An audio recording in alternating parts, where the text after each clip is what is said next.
What is dynamic range when it comes to photography?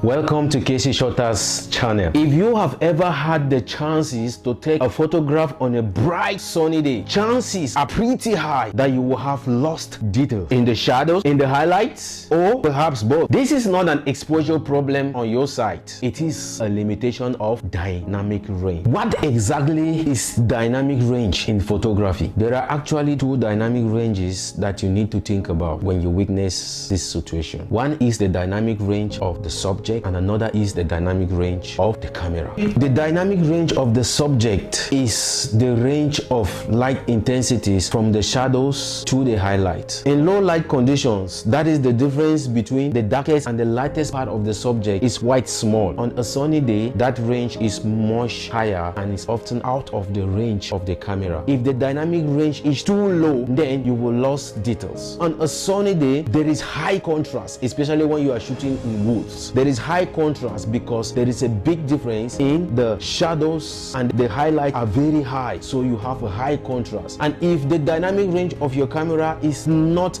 that much to handle the situation in that moment, you will lose details. So whenever you want to shoot, make sure that you consider the time that you are shooting. That's to shoot either during sunset or sunrise. The dynamic range of the subject should never be out of the dynamic range of the camera. That is why graphs are being represented on camera. Always expose your subject in such a way that the dynamic range of the subject should stay within the dynamic range of your camera. If you want to purchase a camera, you have to bear in mind the dynamic range. Check it out and see if that camera has a good sensor that can be able to retain details. Cameras have different sensors, and if the sensor of your camera is that powerful, then it can also handle dynamic range. Dynamic range differs in different cameras. The dynamic range of the subject. What is the subject? The subject is what you are considering in your composition. Always make sure that dynamic range of that thing that you are shooting, which I call the subject, should never be more than the dynamic range of your camera. If the dynamic range of your subject is more than the dynamic range of your camera sensor, you will lose details. The width of the histogram is the dynamic range. The histogram is the graphical representation of light from the darks to the highlights. As a photographer, make sure that you study the exposure triangle. An exposure triangle comprises of the ISO, the shutter speed, and the aperture. Always make sure that you don't underexpose or overexpose your subject. When you notice that your image is